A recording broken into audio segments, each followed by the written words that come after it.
आप सभी छात्र छात्राओं को होली की बहुत ढेर सारी शुभकामनाएं और अभिभावक को भी बहुत ढेर सारी शुभकामनाएं होली की मेरे ओर से।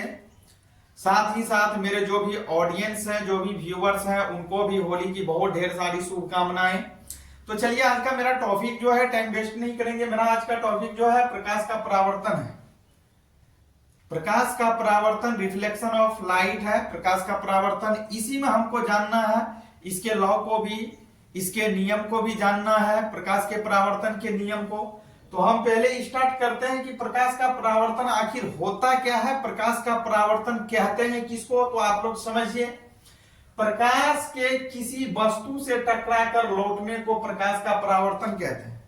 छोटी सी परिभाषा है, कह रहा है प्रकाश के किसी वस्तु से टकराकर लौटने की घटना को, कहने का भावार्थ यह हुआ, प्रकाश है वह किसी वस्तु से टकराता है, उससे टकरा करके लौटने की जो प्रक्रिया है इसका, यही प्रक्रिया, यही घटना प्रकाश का परावर्तन के नाम से जाना जाता है। यह प्रकाश का परावर्तन कहलाता है। और भी अगर थोड़ा डीपली बात करें, इसके परिभाषा को थोड़ा बड़ा करके देखें, तो हम बोलेंगे जब किसी या किसी समसर्वत्र माध्यम में चलती हुई प्रकाश की किरणें जब किसी माध्यम के दूसरे सतह से टकराती है, तो प्रकाश का कुछ भाग पहले माध्यम में वापस लौट जाता है। यही क्रिया, यही घटना प्रकाश का परावर्तन कहलाता है। आप समझ गए होंगे। अगर हम बात कर ले, थोड़ा सा एग्जांपल ले रहे हैं, जैसे आप गेंद को देखे हैं, बॉल को, ये बॉल अगर ले ले, गेंद अगर ले ले, हम गेंद को फर्श पे, जमीन पे पट के, तो गेंद को जिस डायरेक्शन में नीचे की ओर फेंका गया या पटका गया, तो गेंद क्या होता है, उसी डायरेक्शन में ऊपर की ओर उछाल मारता है, या जिस आधार से गेंद को जिस डायरेक्शन में फेंकते हैं, उसी डायरेक्शन में, उसी दिशा में वह रिटर्न आता है। यही प्रकाश का परावर्तन है। कहने का भावार्थ यह हुआ, जब प्रकाश की किरणें एक माध्यम से दूसरे माध्यम में टकराती है, एक माध्यम से चलती है, दूसरे माध्यम में जाकर के टकराती है, या दूसरे वस्तु से टकराती है, तो वह उसी माध्यम में वापस लौट आता है। यही क्रिया प्रकाश का परावर्तन कहलाता है। फिगर के साथ अभी हम बताएंगे इसको थोड़ा सा आगे, बहुत अच्छा से। तो चलिए, अब इसको आप समझ गए। आगे दिया हुआ जो थोड़ा सा टॉपिक, इसको भी बता दें हम, सबसे मेन जो है। अब चलिए, प्रकाश के परावर्तन के नियम पे ले चलते हैं, जो आपको जरूरी है। प्रकाश के परावर्तन के नियम, लॉ ऑफ रिफ्लेक्शन, प्रकाश के परावर्तन के नियम। तो प्रकाश के परावर्तन के नियम को हम लोग पढ़ चुके हैं, लेकिन यहां प्रकाश के परावर्तन के नियम को पढ़ने से पहले थोड़ा सा और जानकारी ले लेते हैं कि परावर्तक सतह के प्रकृति के अनुसार परावर्तन कितने प्रकार के होते हैं, कई बार पूछा गया है। तो परावर्तक सतह के प्रकृति के अनुसार परावर्तन जो होता है वह दो प्रकार के होते हैं।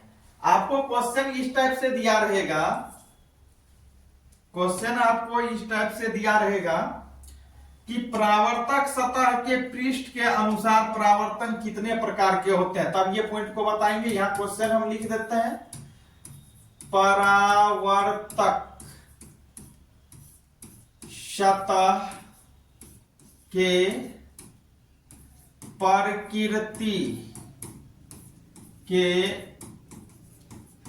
अनुसार परावर्तन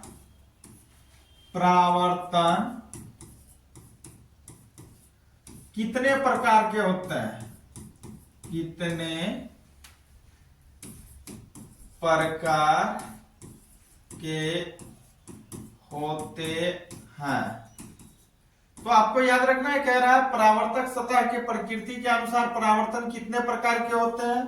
तो परावर्तन दो प्रकार के होते हैं। परावर्तक सतह के प्रकृति के अनुसार परावर्तन दो प्रकार के होते हैं। एक होता है प्रकाश का नियमित परावर्तन, एक होता है प्रकाश का अनियमित परावर्तन। दोनों शब्द से ही स्पष्ट है। पहला होता है नियमित, पहला होता है नियमित परावर्तन,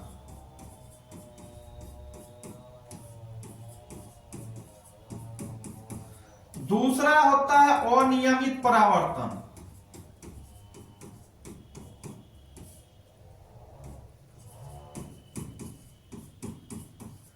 अब हमको हमको जानना है कि परावर्तक सतह की प्रकृति के अनुसार परावर्तन जो दो प्रकार के होते हैं कौन कौन होते हैं। तो पहला नियमित परावर्तन, दूसरा अनियमित परावर्तन। अब जानेंगे प्रकाश का नियमित परावर्तन किसको बोलते हैं। तो हमको इसी को समझना बहुत जरूरी है कि नियमित परावर्तन किसको बोलेंगे। तो शब्द से ही स्पष्ट है, नियमित का अर्थ यह हुआ जो अपने नियम का पालन करेगा। जब प्रकाश की किरणें बहुत चिकनी और चमकीली सतह पर आपतित होती है तो उनका परावर्तन एक निश्चित नियमों के अनुसार होता है, जिसे प्रकाश का नियमित परावर्तन कहा जाता है। नोट कीजिए आप लोग, हम लिख रहे हैं, लिख दे रहे हैं, नियमित परावर्तन, नियमित परावर्तन।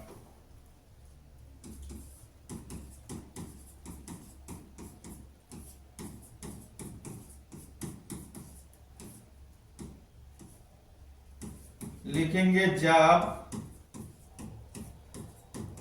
प्रकाश की किरणें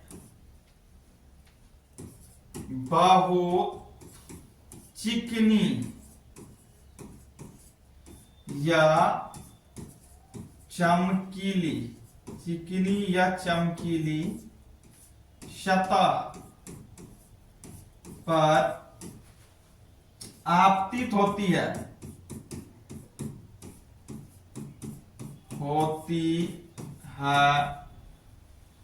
तो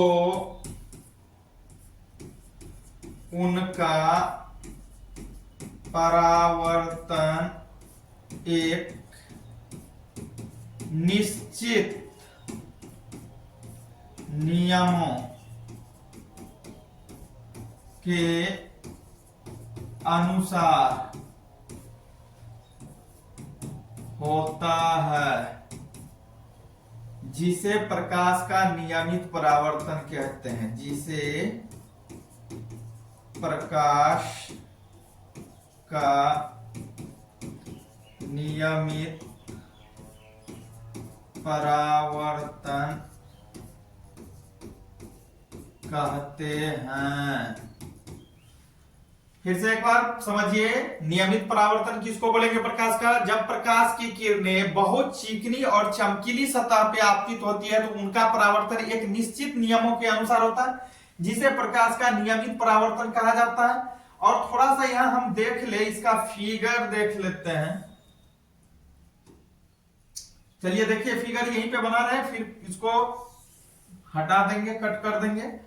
नियमित परावर्तन का तो क्या रहा, जब प्रकाश की किरणें बहुत चिकनी और चमकीली सतह पर आपतित होती है, इसको कैंसिल। चलिए तो देखिए इसमें परिभाषा कह रहा है, जब प्रकाश की किरणें बहुत चिकनी और चमकीली सतह पर आपतित होती है तो उनका परावर्तन एक निश्चित नियमों के अनुसार होता है, जिसे प्रकाश का नियमित परावर्तन के नाम से जाना जाता है या कहा जाता है। अगर इसका हम फिगर बना ले तो फिगर इस टाइप से बनेगा।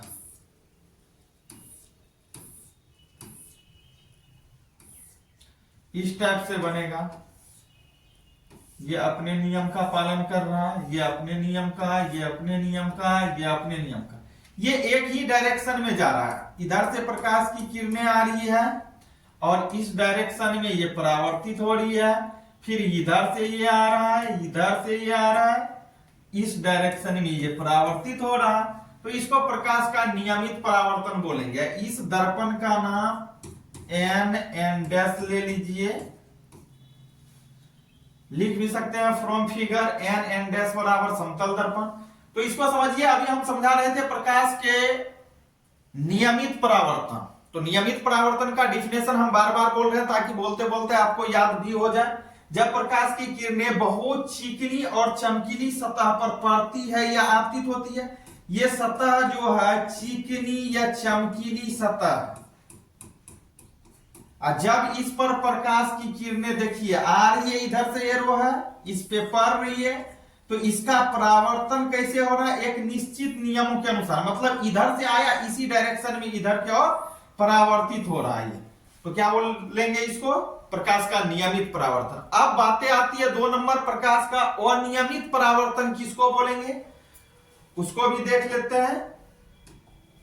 प्रकाश का अनियमित परावर्तन, दूसरा नंबर था मेरा अनियमित परावर्तन। अनियमित परावर्तन, अनियमित परावर्तन, इसका डिफिनेशन जस्ट उसका अपोजिट हो जाएगा नियमित का। अनियमित का अर्थ क्या हुआ, जो नियम का पालन नहीं करता, जो अपने नियम का पालन नहीं करता, ऐसे किरणें को, सॉरी ऐसे प्रकाश को बोलेंगे अनियमित। तो लिखेंगे इसका डिफिनेशन, जब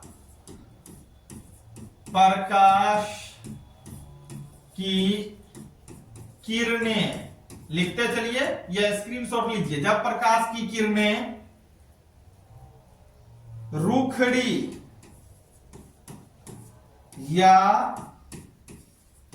खुरदरी सतह पर आपतित होती है,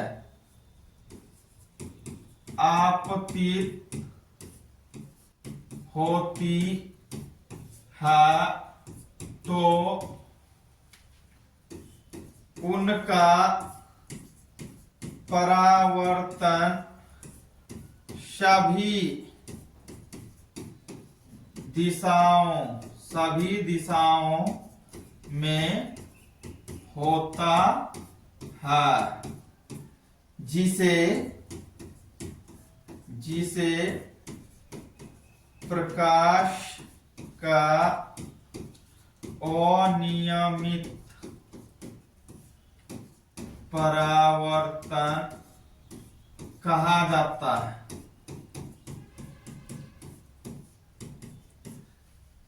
अब फिगर की बात कर ले, फिगर भी बना करके देख लेते हैं। चलिए इसका स्क्रीनशॉट लीजिए, फिर फिगर बनाएंगे। चलिए तो अब फिगर बना रहे हैं। इसका फिगर इस टाइप से होगा,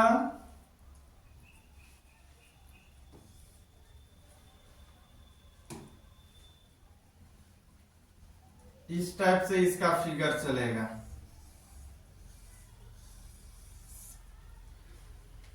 कारण जब प्रकाश की किरणें बहुत चिकनी और खुरदरी सतह पर, सॉरी रूखड़ी और खुरदरी सतह पर, जब प्रकाश की किरणें रूखड़ी और खुरदरी सतह पर आपतित होती है, तो उनका परावर्तन अनियमित रूप से होता है। अब इस पे आपतित हुआ, ये इधर की ओर गया, इस पे हुआ इधर की ओर गया, इस पे हुआ ये इधर की ओर आ गया। तो ये आपतित किरण, आपतित प्रकाश, अब ये रिफ्लेक्ट इधर की ओर हुआ है, एक अपने नियम का पालन नहीं कर रहा है। इसको भी इस डायरेक्शन में जाना था, नहीं जाके इस डायरेक्शन में आ गया, तो ये अपने नियम का पालन नहीं किया, तो इसे क्या बोलेंगे, प्रकाश का अनियमित परावर्तन बोलेंगे। इसी तरह से इसको इधर जाना था, इधर में जाके इधर आ गया, ये इस डायरेक्शन में आ गया, ये अपने नियम का पालन नहीं करता है।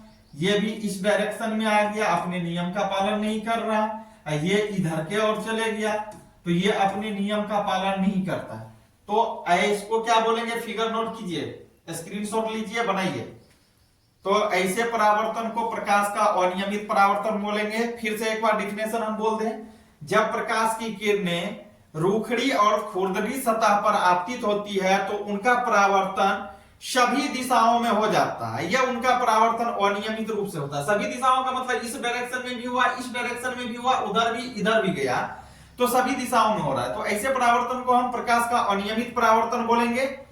तो आज का क्लास यहीं तक, फिर मिलते हैं आगे की क्लास में। और कल का क्लास जो होगा प्रकाश का परावर्तन का नियम होगा, लॉ ऑफ रिफ्लेक्शन होगा।